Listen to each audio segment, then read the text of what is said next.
નમસ્કાર વિદ્યાર્થી મિત્રો, હું દિલીપભાઈ ચાવડા આપ સર્વેનું હાર્દિક સ્વાગત કરું છું. આજે આપણે પરમાણુના બંધારણની અંદર ક્વોન્ટમાંકનો દોર આગળ વધારવો છે. આપણે મુખ્યત્વે 3 ક્વોન્ટમાંક વિશેની વિગતવાર વાત સમજ્યા.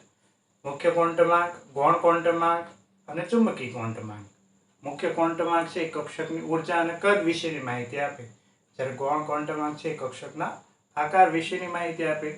તો ચુંબકીય ક્વોન્ટમાંક છે એ દિક વિન્યાસ કહેતા કક્ષકની દિશા વિશેની માહિતી આપે. તો કક્ષકની માહિતી રજૂ કરતો આ ક્વોન્ટમાંકનો દોર આપણે આગળ વધારી રહ્યા છીએ. હવે પ્રશ્ન કંઈક આવો થાય છે કે ભાઈ એક ઇલેક્ટ્રોન માટે આ 3 ક્વોન્ટમાંક દ્વારા સંપૂર્ણ માહિતી પૂરી પડી રહે છે. એક કરતાં વધારે ઇલેક્ટ્રોન ધરાવતા પરમાણુ માટે અને એમની કક્ષકોની રજૂઆત માટે આ 3 ક્વોન્ટમાંક પૂરતા પડતા નથી અથવા તો પૂરતા સાબિત થતા નથી. તો એક વધારાના ક્વોન્ટમાંકની જરૂરિયાત રહે છે. આવું શા માટે થાય છે?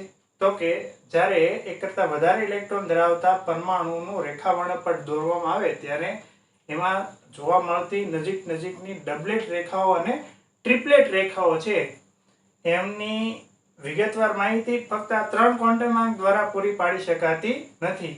અને એમના માટે ચોથો ક્વોન્ટમાંક છે એમની શોધ કરવામાં આવી. ચોથા ક્વોન્ટમાંકની શોધ છે એ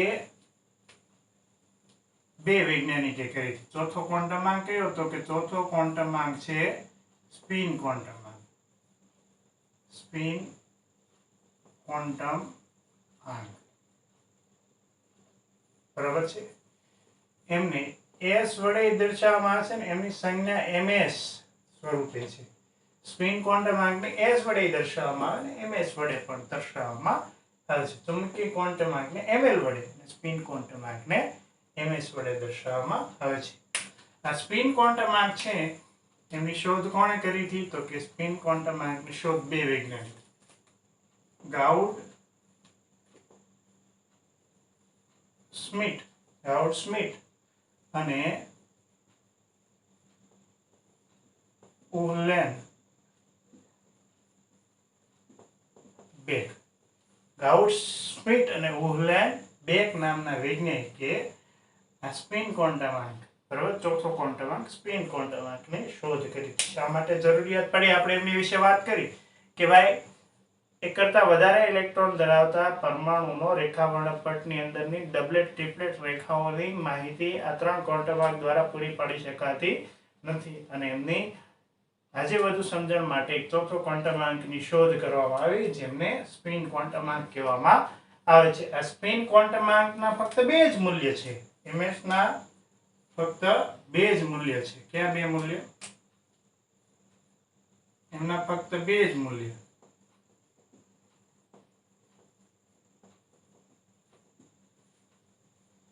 તો કે ms નું મૂલ્ય કાં તો +1/2 હોય અને કાં તો ms નું મૂલ્ય છે એ -1/2 હશે.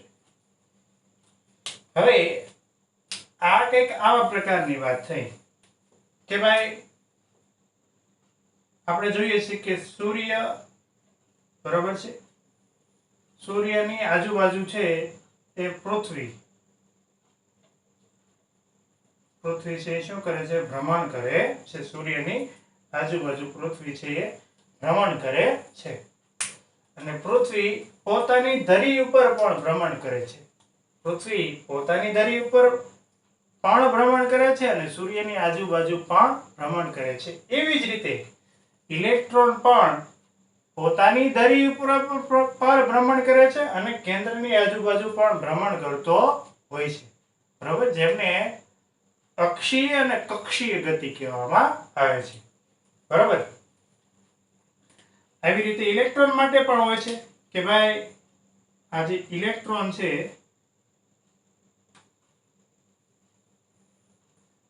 કક્ષાની અંદર ભ્રમણ કરતો ઇલેક્ટ્રોન, એ ઇલેક્ટ્રોન પોતાની ધરી ઉપર ભ્રમણ કરે. ઇલેક્ટ્રોન પોતાની ધરી પર ભ્રમણ કરે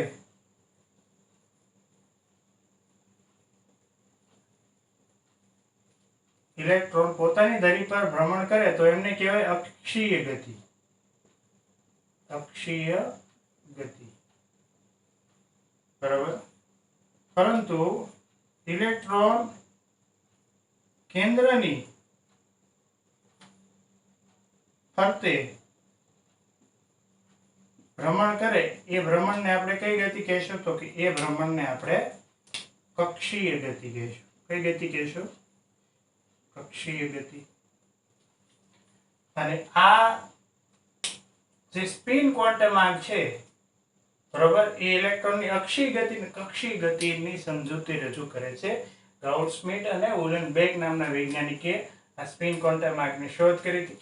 જેમ સૂર્યની આજુબાજુ પૃથ્વી પરિભ્રમણ કરે છે,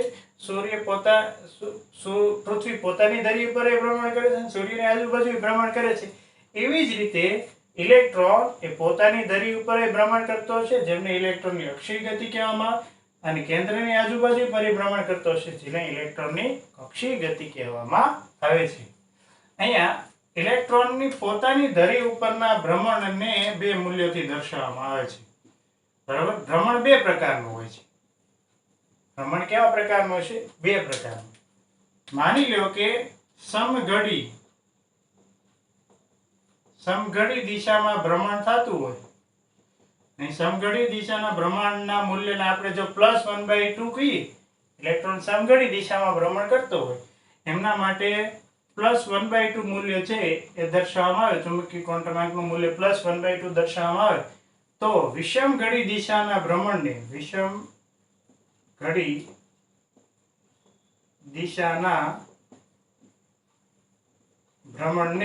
-1/2 મૂલ્ય વડે દર્શાવવામાં આવે. સમઘડી +1/2 મૂલ્ય દર્શાવશે, વિષમઘડી ભ્રમણ -1/2 મૂલ્ય દર્શાવશે. તો આ સ્પિન ક્વોન્ટમાર્ક શું દર્શાવે છે? એમનો જવાબ છે સ્પિન ક્વોન્ટમાર્ક છે, સ્પિન ક્વોન્ટમાર્ક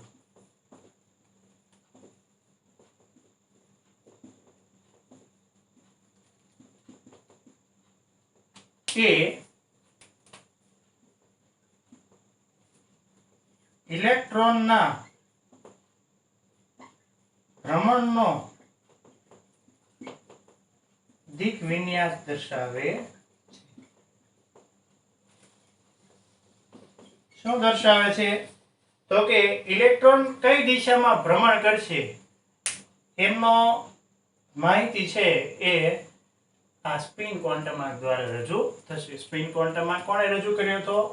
તો કે ઉલેનબેક, ગાઉડ-સ્મિટે. ફક્ત બે જ મૂલ્ય હોય, +1/2 અને -1/2. +1/2 હોય તો ઇલેક્ટ્રોન પોતાની દિશામાં સમઘડી દિશામાં ભ્રમણ કરતો છે કક્ષ ઉપર, બરોબર, પોતાની અક્ષ ઉપર, અને અક્ષ ઉપર વિષમઘડી દિશામાં ભ્રમણ કરતો હોય એમને દર્શાવવા માટેનું ચુંબકીય ક્વોન્ટમાર્કનું મૂલ્ય છે, સ્પિન ક્વોન્ટમાર્કનું મૂલ્ય -1/2 છે એ લેવામાં આવે છે. અહીંયા ઇલેક્ટ્રોનની જેમ સૂર્યની આજુબાજુ પૃથ્વી અને પૃથ્વી પોતાની અક્ષ ઉપર પરિભ્રમણ કરશે, એવી જ રીતે ઇલેક્ટ્રોન પોતાની ધરી ઉપર અને કેન્દ્રની ફરતે ભ્રમણ કરતો હોય છે, જેને ઇલેક્ટ્રોનની અનુક્રમે અક્ષીય અને કક્ષીય ગતિ કહેવામાં આવે. ઇલેક્ટ્રોન પોતાની ધરી ઉપર ભ્રમણ કરે તો અક્ષીય ગતિ, અને કેન્દ્રની ફરતે ભ્રમણ કરે તો કક્ષીય ગતિ. સ્પિન ક્વોન્ટમાર્ક છે ને એ કઈ માહિતી પૂરી પાડે? તો કે ઇલેક્ટ્રોનના ભ્રમણની દિશા કહેતા દિક વિન્યાસ છે એ સ્પિન ક્વોન્ટમાર્ક દ્વારા દર્શાવવામાં આવે છે. તો આ થઈ સ્પિન ક્વોન્ટમાર્કની મુખ્ય વાતો, બરાબર છે. હવે અહીં આપણે વિગતવાર એ સમજવું છે કે આ ચારે ચાર ક્વોન્ટમાર્ક કઈ બાબતો દર્શાવે છે? તો કે મુખ્ય ક્વોન્ટમાર્ક છે એ કક્ષકની ઊર્જા અને કક્ષકના કદ વિશેની માહિતી પૂરી પાડે. ગૌણ ક્વોન્ટમાર્ક છે એ કક્ષકનો આકાર વિશેની માહિતી પૂરી પાડે. ચુંબકીય ક્વોન્ટમાર્ક છે એ કક્ષકનો દિક વિન્યાસ છે એમની માહિતી પૂરી પાડે. અને સ્પિન ક્વોન્ટમાર્ક છે એ ઇલેક્ટ્રોનના ભ્રમણનો દિક વિન્યાસ છે એમની માહિતી પૂરી પાડે છે. એક કક્ષકનો દિક વિન્યાસ રજૂ કરે છે, કક્ષકની દિશા રજૂ કરે, એક ઇલેક્ટ્રોનના ભ્રમણની દિશા રજૂ કરે છે. તો આ બાબતો ખાસ આપણે સમજવાની જરૂરિયાત છે.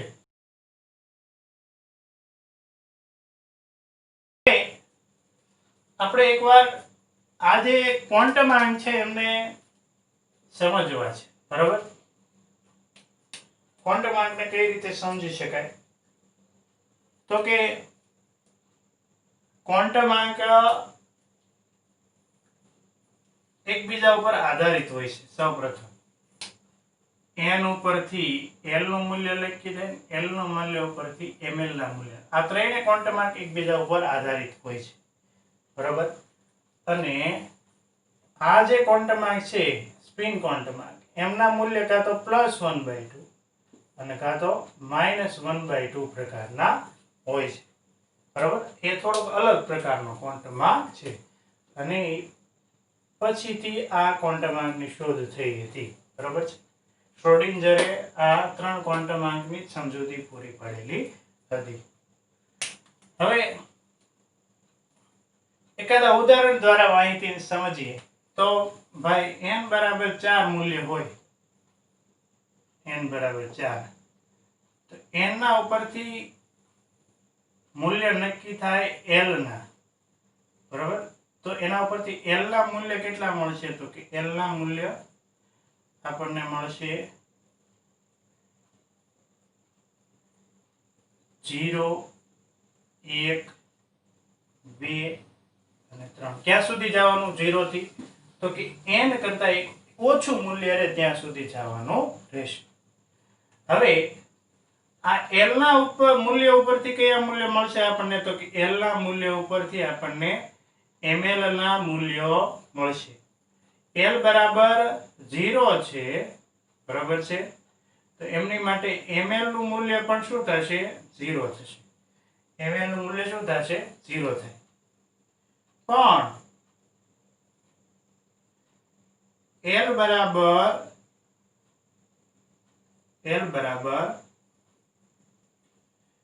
1 હોય, l બરાબર 1 હોય,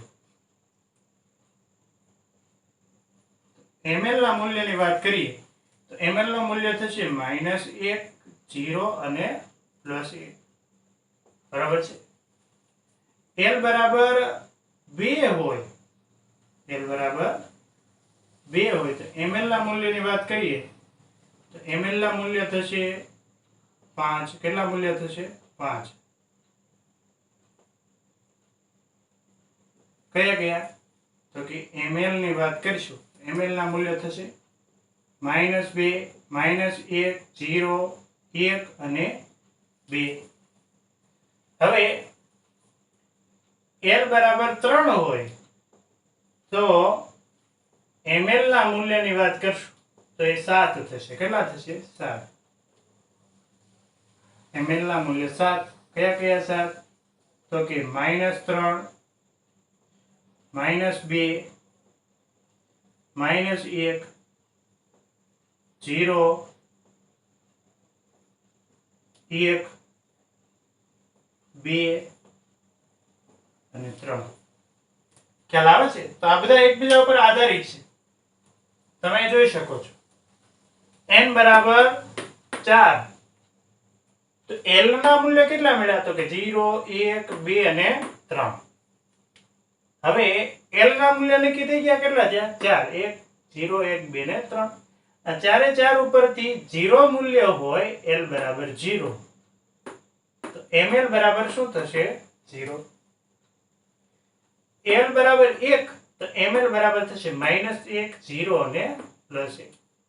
l બરાબર 2 તો ml ના મૂલ્ય થશે -2, -1, 0, 1 અને 2. l બરાબર 3 તો ml ના મૂલ્ય થશે -3, -2, -1, 0, 1, 2 અને 3. એ તમે જુઓ કે ભાઈ l અને ml ના મૂલ્ય સરખા હોઈ શકે ખરા? જો l બરાબર 3 છે, l બરાબર 3 તો ml બરાબર 3 હોઈ શકે ખરા, પરંતુ n અને l ના મૂલ્યો સરખા હોઈ શકે નહીં. n બરાબર 4 હોય તો l બરાબર ક્યારેય 4 હોઈ શકે નહીં. એનાથી એક ઓછું જ મૂલ્ય હોય છે. તો આ બધી બાબતો ખાસ ધ્યાનમાં લેવાની આપણી. બરાબર છે. આમના આધારિત પ્રશ્નો પૂછાઈ શકે. હવે સ્પિન ક્વોન્ટમાંક છે એમના મૂલ્ય માટે આપણે ખાલી એટલું ધ્યાનમાં રાખવાનું. તમને એમના મૂલ્ય માટે આપણે એટલું ધ્યાનમાં રાખવાનું કે ભાઈ કાં તો એમનું મૂલ્ય +1/2 હોય ને કાં તો એમનું મૂલ્ય -1/2 હોય. એ સિવાયનું મૂલ્ય હોય તો એવો સ્પિન ક્વોન્ટમાંક હોતો નથી. આ બે માંથી કોઈ એક મૂલ્ય હોવો જોઈએ. બાકી બરાબર છે. તમને સેટ ખોટો સાચો માટે આ એ સ્પિન ક્વોન્ટમાંકના મૂલ્યના આધારે નક્કી થતું નથી. આ 3 ક્વોન્ટમાંકના મૂલ્યોના આધારે નક્કી થાય. જો આ એક પ્રશ્ન 2.30 છે ને એમને સમજવા માટે હું તમને કહું છું કે કારણ આપીને સમજાવો કે નીચેનામાંથી કયો ક્વોન્ટમાંકનો સેટ ધરાવતી કક્ષક શક્ય નથી. અહીંયા જો 1 2 3 4 ને 5 પ્રશ્ન પૂછ્યા છે તમને. આમાંથી કયો સેટ સાચો છે ને કયો સેટ ખોટો છે એ આપણે કહેવાનો છે. તો તમે આ બધું સમજાવો બરોબર તો તમને બહુ વાંધો આવે નહીં. આપણે આ પ્રશ્નને લેતા જઈએ.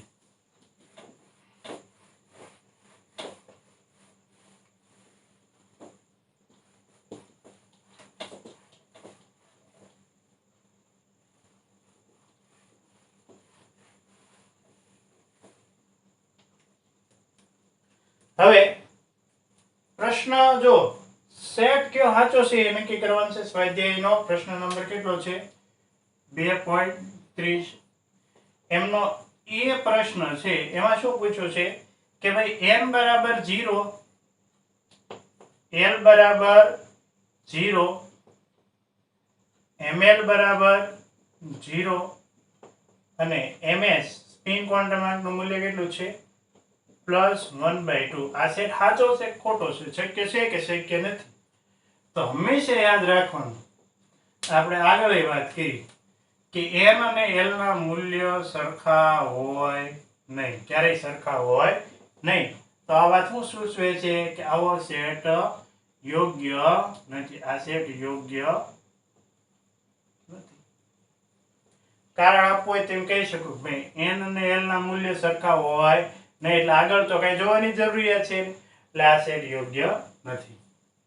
હવે પ્રશ્નની વાત કરીએ તો n બરાબર 0 સોરી n બરાબર 1, l બરાબર 0, ml બરાબર 0 અને ms બરાબર -1/2. આનું મૂલ્ય કાં તો +1/2 કાં તો -1/2 હોય એટલે આપણે આને ધ્યાનમાં લેવાનો નથી. બરોબર? આની ખાલી એટલી જ માહિતી હોય છે. અહીંયા જોઈશું કે ભાઈ n બરાબર 1 હોય તો l બરાબર 0 શક્ય છે કે નહીં? તો તમે જો n બરાબર 1 હોય તો એમની માટે l ના મૂલ્ય એની કરતા 1 ઓછો હોવો જોઈએ. એટલે l બરાબર 0 થી 1 થી 1 ઓછો એટલે શું થશે 0. હા 0 શક્ય છે. હવે l 0 હોય તો ml એ શું થાય 0 થાય. તો જો n બરાબર 1 હોય તો l બરાબર 0 હોઈ શકે. l બરાબર 0 હોય તો ml બરાબર 0 હોઈ શકે. અને આ મૂલ્ય આપણે જોવાનું છે નહીં. કાં અહીંયા +1/2 હોવું જોઈએ કાં -1/2 હોવું જોઈએ. બીજો આનું કંઈ કામ છે નહીં. તો આ બધી બાબત શું સૂચવે છે કે આ સેટ કેવો છે? આ સેટ કેવો છે તો કે યોગ્ય છે. આ સેટ યોગ્ય છે કારણ કે n નું મૂલ્ય 1 હોય તો l નું મૂલ્ય 0 હોઈ શકે અને 0 હોય તો ml નું મૂલ્ય 0 હોઈ શકે. બરાબર? l 0 તો ml શું થાય 0. l 0 તો ml 0 થાય કારણ કે l ઉપરથી ml મેળવવાનું સૂત્ર શું છે 2l + 1. તમે જુઓ 2l + 1 2 * 0 + 1 2 ગુણ્યા 0 શું થશે 0 + 1 એટલે એક મૂલ્ય મળે. એક મૂલ્ય કયું મળે છે 0. લઈ શક્ય છે. એટલે આ બીજો સેટ છે યોગ્ય છે. ત્રીજા સેટની વાત કરીએ આપણે તો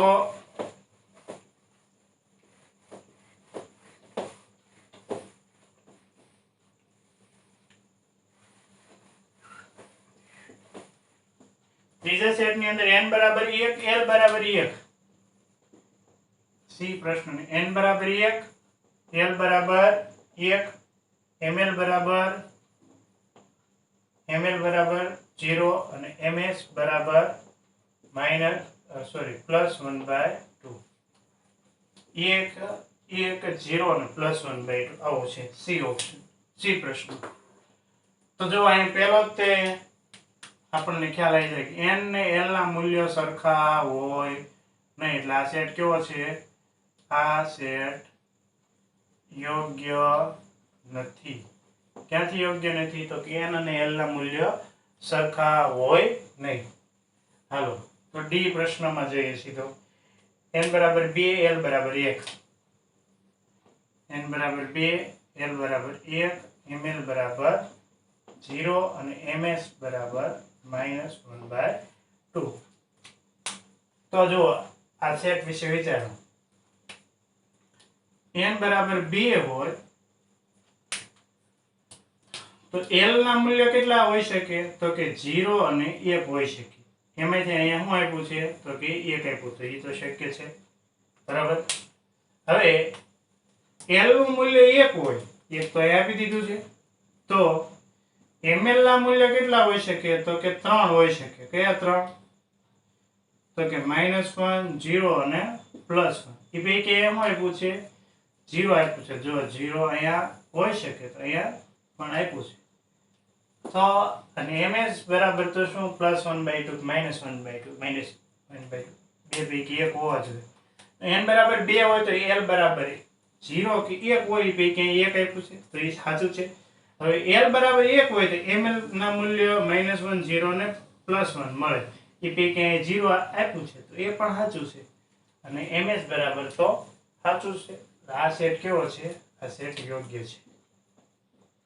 યોગ્ય છે. આ સેટ યોગ્ય છે. બાકીના બે પ્રશ્નો જોઈએ તો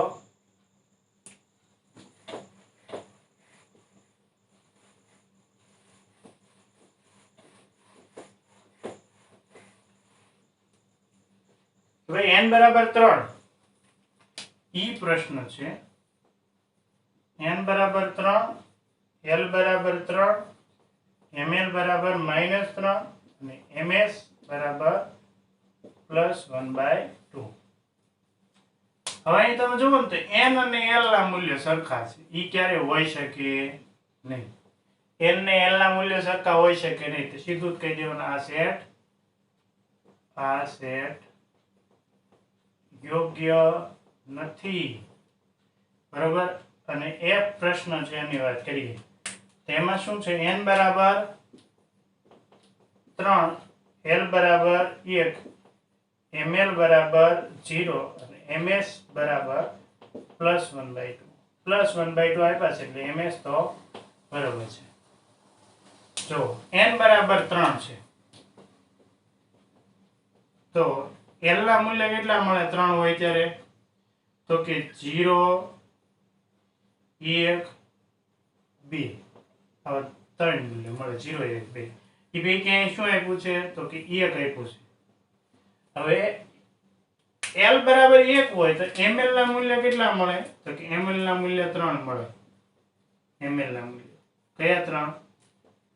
તો કે -1, 0 અને +1. એ પૈકી શું આપ્યું છે? તો કે એ પૈકી અહીંયા આપ્યું છે 0, બરાબર. તો છે n બરાબર 3 હોય તો l બરાબર 1 શક્ય છે, અને l બરાબર 1 હોય તો ml બરાબર 0 શક્ય છે, અને ms બરાબર +1/2 તો હોવો જોઈએ. તો આ સેટ કેવો છે? યોગ્ય છે. યોગ્ય છે. આ સેટ કેવો છે? સાચો છે. તો અનુક્રમે પહેલો સેટ ખોટો, બીજો સાચો, ત્રીજો ખોટો, ચોથો સાચો, પાંચમો ખોટો અને છઠ્ઠો સાચો. આવો છે ક્રમ જોવા મળે છે. સ્વાધ્યાયનો 2.30મો પ્રશ્ન છે. હાલો ત્યાર પછી આપણે જોઈએ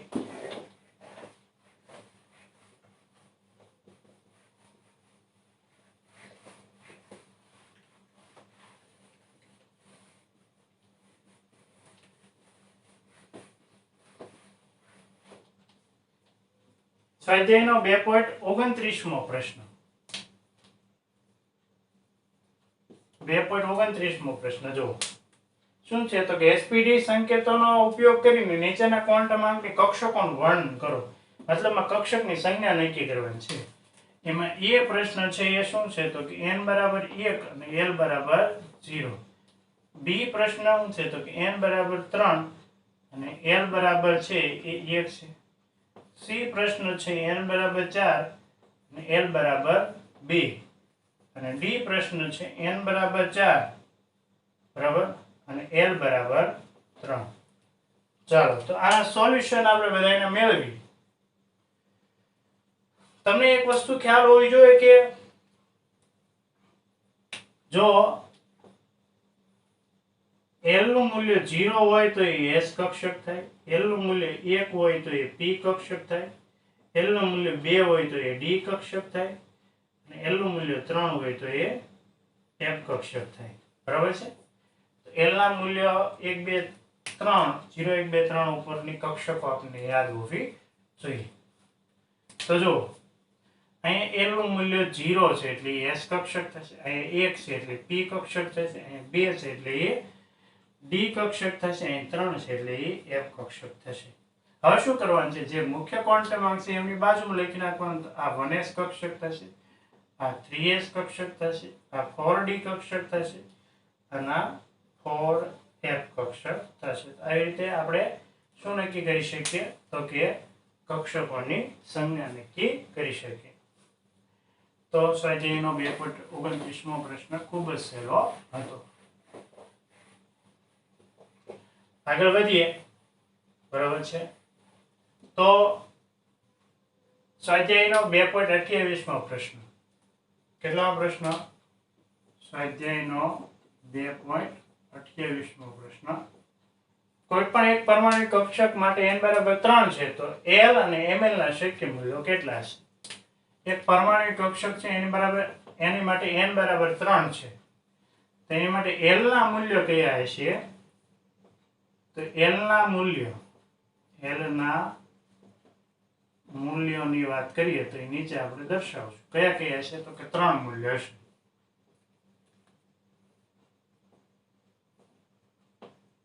એક તો 0, l બરાબર 0, l બરાબર 1 અને l બરાબર 2. આ n નું મૂલ્ય હોય ને એની કરતા એક ઓછું મૂલ્ય સુધીના મૂલ્યો l ના હોય. હવે l ના મૂલ્ય અને પાછા સાથે સાથે કયા મૂકવાના મૂલ્ય મેળવવાના છે? તો કે ml ના. તો ml ના મૂલ્યની વાત કરીએ. ml ના મૂલ્ય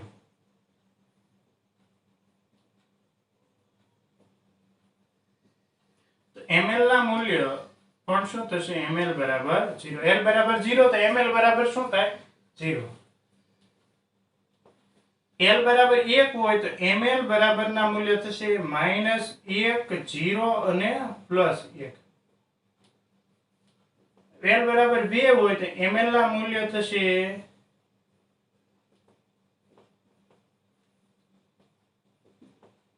એ થશે -2, -1, 0, 1 અને 2. તો જો n બરાબર 3 માટેના l ના મૂલ્ય 0, 1, 2 અને l બરાબર 0 તો ml 0, l બરાબર 1 તો ml -1, 0, 1 અને l બરાબર 2 તો ml -2, -1, 0, 1 અને 2 થશે. ચાલો તો આ સ્વાધ્યાય 2.28નો સ્વાધ્યાયનો 2.28માં પ્રશ્નનો પહેલો પ્રશ્ન થયો.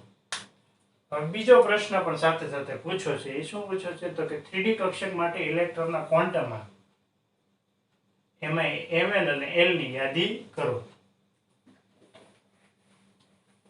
આ પ્રશ્ન થોડો ઉલટાવીને પૂછ્યો છે. 3D કક્ષક એવું કહી દીધું છે. કઈ કક્ષક કહી દીધું છે? 3D. અને એની માટે ml નું મૂલ્ય શું થાય અને l નું મૂલ્ય શું થાય એ આપણને પ્રશ્ન પૂછ્યો છે.